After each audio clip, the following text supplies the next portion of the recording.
For years, Silithus has served as a punchline. What sword? The Sword of Sargeras wasn't just a final act of spite, it was a surgical strike aimed at the most dangerous secret in the Warcraft universe.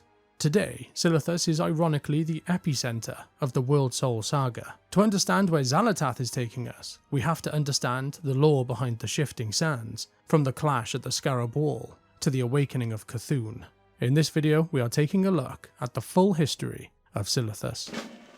To understand why this place became a centre for universal conflict, we have to go back to the beginning of the Warcraft timeline. Azeroth formed in the Great Dark Beyond as a planet of pure elemental fury. But Azeroth was different. Deep within its core was a Worldsoul. We can think of a Worldsoul as almost like a cosmic egg, a dormant soul that can be brought to life in the form of a titan.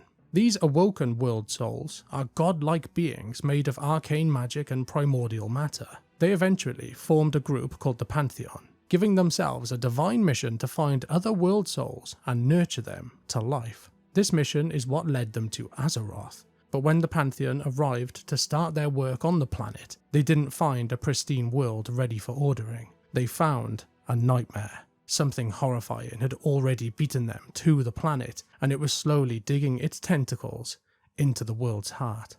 The Titans found the Old Gods, parasitic horrors created by the Void Lords. They were given a specific purpose: find and corrupt slumbering world souls. So for Azeroth, it was a race against time. The Titans wanted to wake up the soul, while the Old Gods wanted to corrupt it from the inside out. By this point, the Old Gods had already taken control of the planet completely. From the organic matter oozing off their massive blighted forms, two races emerged from the earth. The first was called the Ahn'Qiraj, known as the Faceless Ones, and then the second was the resilient insectoid race, known as the Ahn'Qiraj.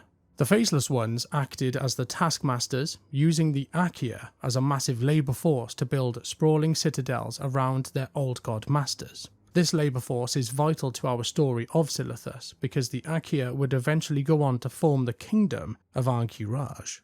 As many of us know, these old gods were no joke. They were powerful enough to imprison Xal'atath inside of a blade. Xal'atath, of course, being the current big bad in the ongoing Worldsoul saga. But despite this, the old gods were about to meet their match.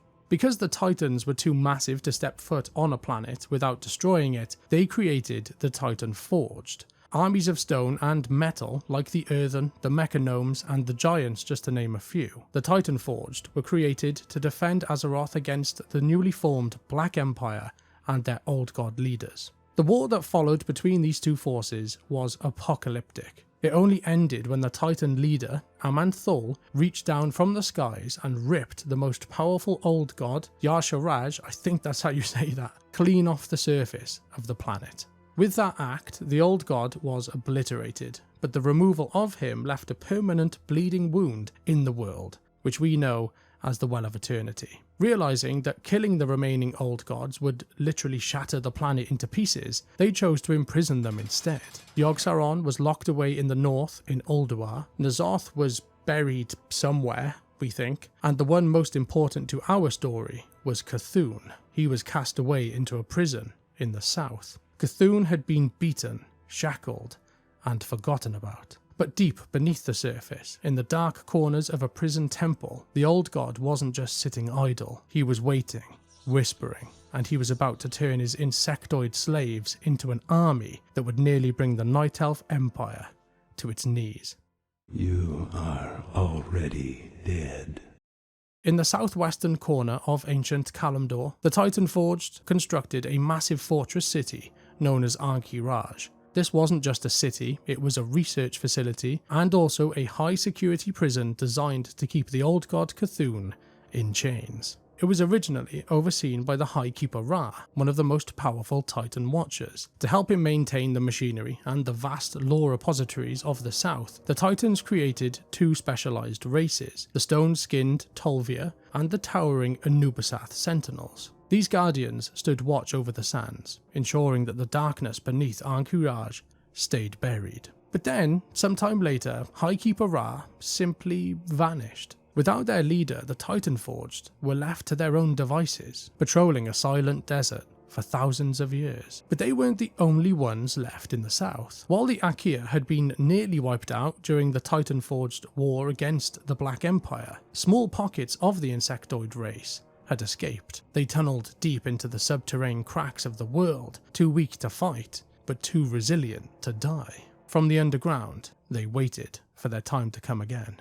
Moving forward a tiny bit, 16,000 years ago, the troll civilizations were reaching their peak. 4 great tribes dominated the continent of ancient Kalimdor: the Gurubashi, the Ahn'Qiraj, the Drukhari, and the most powerful of them all, the Xal'atath. The trolls dominated almost all corners of their planet, but there was one place where even the most powerful trolls feared to get close to: a mound of black stone at the base of the Xal'atath mountains. But despite the warnings to never go near it, as Warcraft history shows us, ambition will always outweigh caution. Xando was a Gurubashi witch doctor who had been ousted from power by his rivals. In his bitterness, he somehow came into possession of the dagger, Xal'atath. Xal'atath latched on to his anger, whispering promises of a power that would bring him back to the forefront of the troll civilization. Guided by those whispers, Xando and a handful of his loyalists sought out that forbidden black mound, believing it held the key to reinstating his power.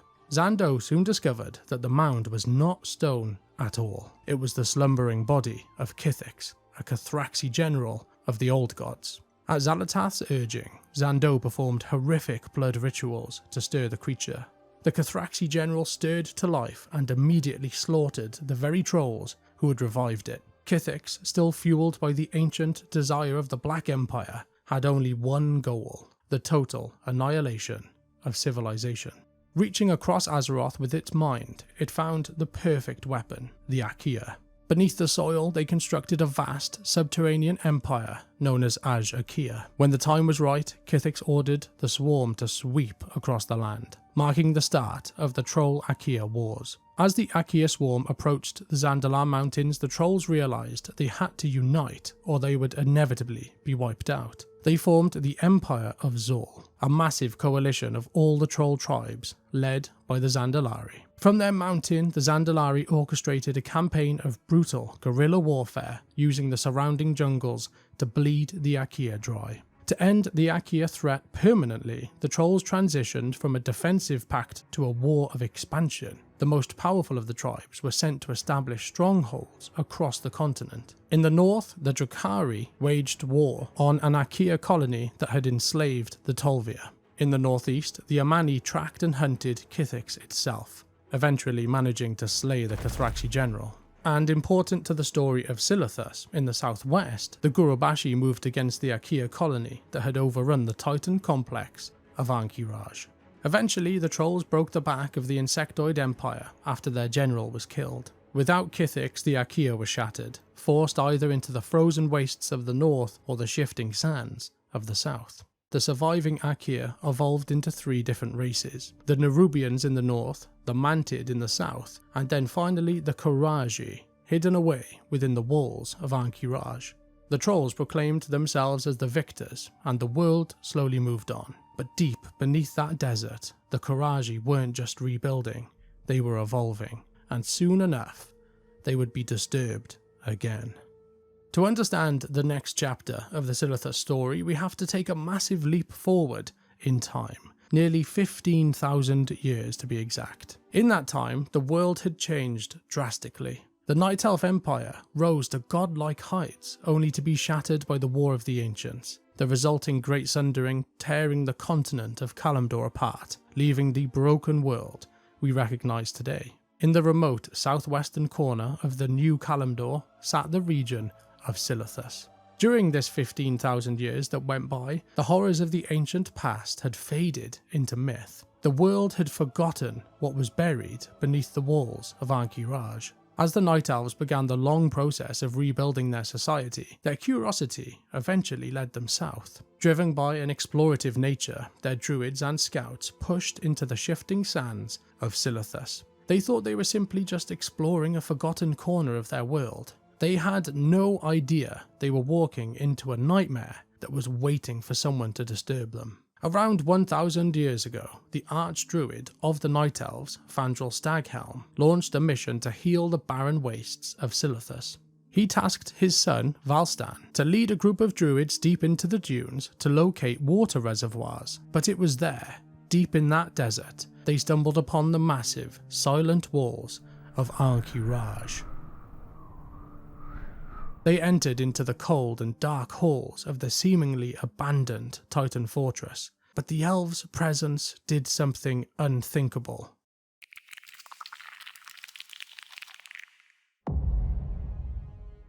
They disturbed the Qiraji. As devastating as the Qiraji would later be, they were merely the symptom of a much deeper problem. From the depths of his prison, Cthulhu felt the awakening of the Qiraji. The old god immediately seized control of them, driving the insectoids into a murderous frenzy. The high-ranking Qiraji began mobilizing their two forces, the Silithid, hive-minded creatures born of the old god's influence, and then the Anubisaths, the towering stone constructs they had enslaved from the Titans.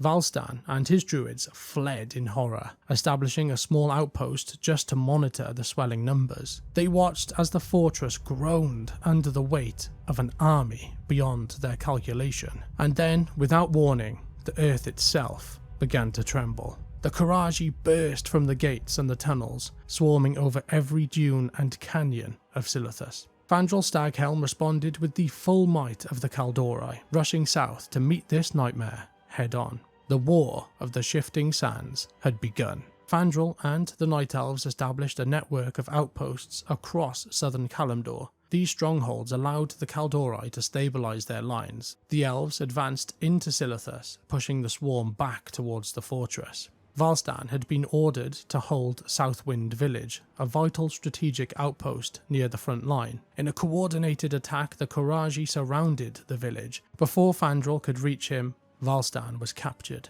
In a moment of pure, calculated cruelty, the Qiraji brought the young commander to the front lines and tore him apart before his father's eyes. With Fandral paralysed by grief and the Night Elf ranks frozen in horror, the Qiraji seized their moment. They swept back through Silithus in a fresh offensive. Desperate and facing total defeat, Fandral turned to the nearby Bronze Dragonflight. He begged for their intervention, but the dragons weren't interested. But that reluctancy soon vanished when the Qiraji pushed east into Tanaris. With their hive mind frenzy, the swarm assaulted the Caverns of Time, the sacred sanctum of the Bronze Dragonflight. This insult was enough to motivate the dragons into war. The bronze dragons took to the skies, and they didn't come alone. They called the red, the green, and the blue dragonflights to join the fight, and the war turned for the final time.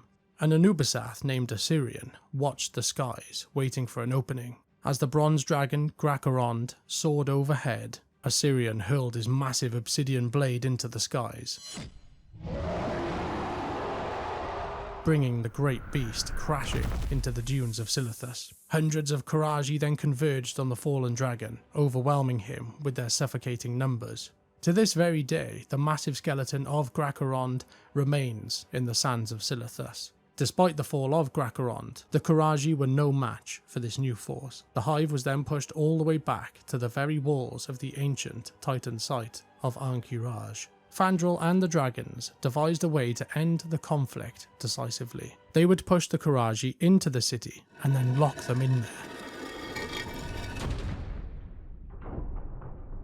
Alongside the bronze dragons, Fandral called upon his druids to channel their collective power, and a colossal barrier of magical stone erupted from the sand. Known as the Scarab Wall, this barrier towered over the landscape, an impenetrable seal that locked the Qiraji away from the world. As a final safeguard, the bronze dragons created two artifacts, the Scarab Gong and then the Scepter of the Shifting Sands. They entrusted the scepter to Fandral, which was intended to be used as a key if the world ever needed to reopen these gates. But Fandral found no peace in this outcome. The image of his son's death still burned into his mind, and the victory felt like an insult to Valstan's memory. In a fit of grief-stricken rage, he shattered the Scepter of Shifting Sands, breaking it into fragments. Pieces of the scepter would remain lost for the next 1,000 years, and the world outside the wall eventually moved on. While the War of the Shifting Sands had officially ended when the gates of Ahn'Qiraj were sealed shut, the victory wasn't quite complete. In their haste to leave the cursed desert, the Night Elves had missed one thing. Small pockets of Silithid hive had evaded the battles. These stragglers tunnelled, multiplied, and they waited.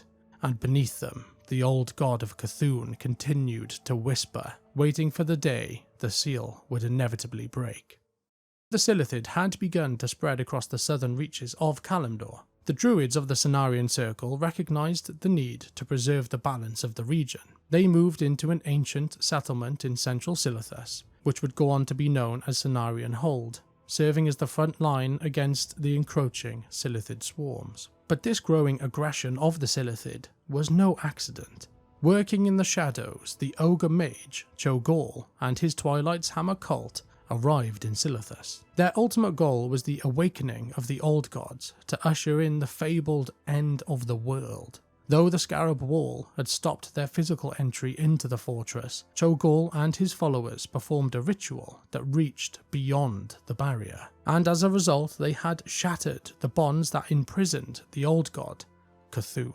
Inside the walls of the sealed city, the Qiraji prepared their armies for a worldwide assault, fueled by 1,000 years of bitterness and the whispers of their old god master.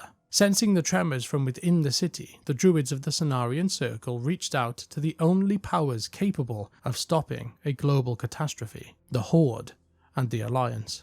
In an unprecedented move, Warchief Thrall and Regent Lord of the Alliance, Bolvar Fordragon, agreed to a joint campaign. Their only hope was to strike at Cthulhu in the very heart of Ahn'Qiraj.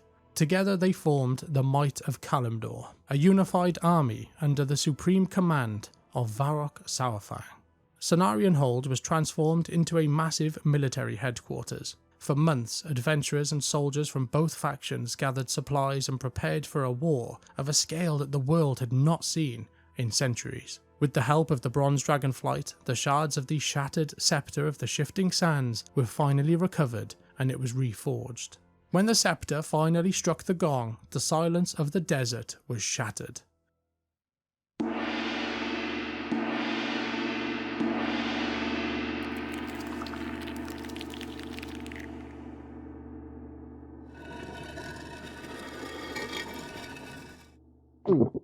See you around. The ancient gates of Ahn'Qiraj opened, releasing a wave of Qiraji that hadn't seen the sun in 1,000 years. The carnage was immediate. A flood of insectoids and Anubisaths surged forward. Yet despite the overwhelming numbers, the might of Kalimdor would not be defeated. Through sheer grit, the allied forces repelled the invasion, forcing the Qiraji to retreat back behind their city walls. Groups of Horde and Alliance heroes quickly split up, descending into the ruins of Ahn'Qiraj with a single purpose. They tore through the outer city, slaughtering Qiraji generals and finally executing Osirian the Unscarred, the Anubisath who had brought down a dragon 1,000 years prior. With the ruins finally secured, the focus then shifted to the heart of the complex, the temple. Grouping back up into bigger raiding parties, the heroes of Azeroth cut a path through the Twin Emperors and the colossal sandworms that guarded the inner sanctum. And then, finally, they had arrived. They had reached the chamber of the god.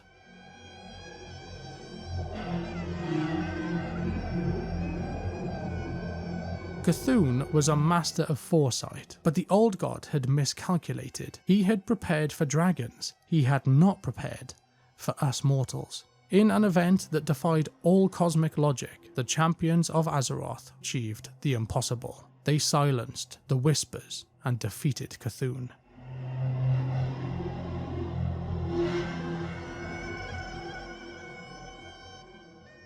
As the dust settled, the massive and now unblinking eye of the god was carved out, carried back to the dragons as proof that the ancient nightmare of Silithus was over.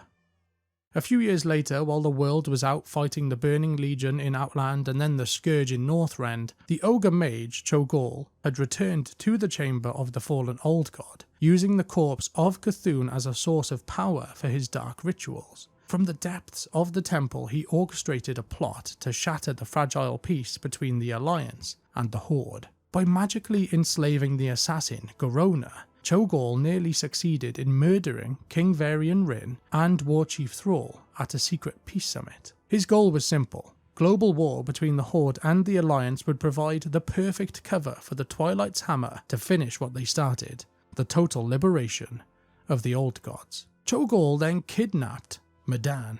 Ma'dan is the son of Medivh and Garona. Deep within the inner sanctum of Ahn'Qiraj, Ma'dan was held captive on top of the very remains of Cthulhu. He then began a ritual designed to use Ma'dan's immense magical potential as a key to break the remaining bonds of the Old Gods. However, the new Council of Tirisfal arrived just in time. The Twilight's hammer was then driven back, and the Temple of Ahn'Qiraj fell silent once again.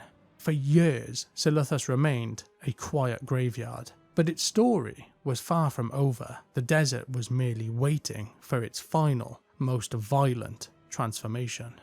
By the 32nd year on the Warcraft timeline, the Burning Legion had returned. The war that followed eventually took the fight beyond our world. Azeroth's heroes pursued the Legion to their home world of Argus, joining the Army of the Light to assault the Legion's capital of Antorus. While the Dark Titan Sargeras attempted to use the Worldsoul of Argus to fuel his Dark Crusade, the heroes liberated the Pantheon and destroyed the manifested corrupted Worldsoul, Argus the Unmaker. But as the Titans then moved on to their next plan of imprisoning Sargeras at the seat of the Pantheon, the Dark Titan struck one final blow. Your crusade is over!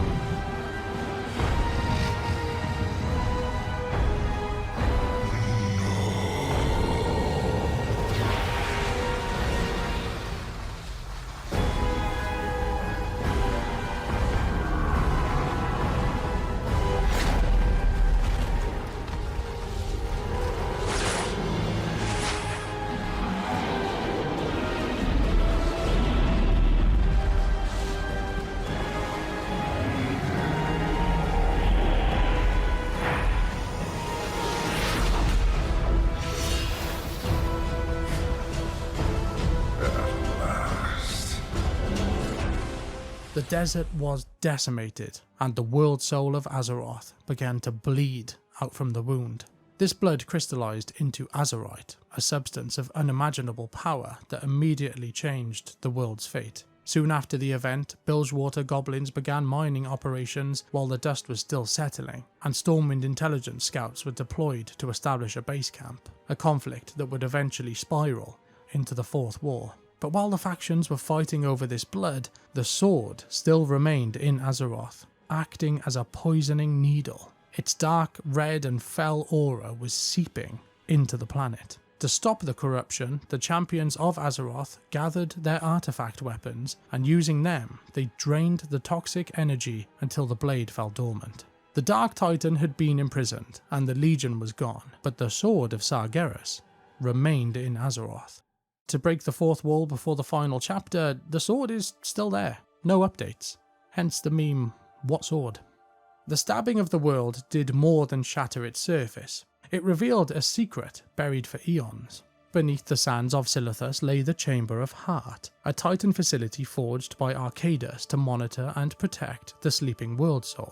Following the wounding of Azeroth, Magni Bronzebeard, who was now the speaker for the planet, revealed it to us champions and invited us to the hidden sanctuary at Azeroth's desperate request. They found the facility in ruins. Massive veins of Azerite had burst through the walls. The chamber's seal was on the verge of shattering, threatening to let the planet's lifeblood drain away entirely. It was here that Azeroth bestowed the Heart of Azeroth upon us heroes. This powerful amulet was designed to absorb the raw Azerite and channel it to mend the Worldsoul's wounds. As the facility was repaired, Magni could finally hear the planet again. Years later, the very same chamber became the focal point for a new era. As the radiant song began to echo in the minds of Azeroth's greatest leaders, the Chamber of Heart served as the gathering point for the start of the war within. Thrall, Anduin and the world's champions returned to the shadow of the sword in Silithus to meet with Magni the Speaker, determined to uncover the truth behind the visions and the dark warning coming from the heart of the world. And with those final events, the long blood-soaked history of Silithus is brought back to present day. From the very first stirrings of the Qiraji to the catastrophic strike of a Titan's blade, the history of Silithus is the story of Azeroth's survival, while the Radiant Song calls us towards a new chapter. The desert is silent for now, but beneath the surface, the heart of Azeroth is still beating.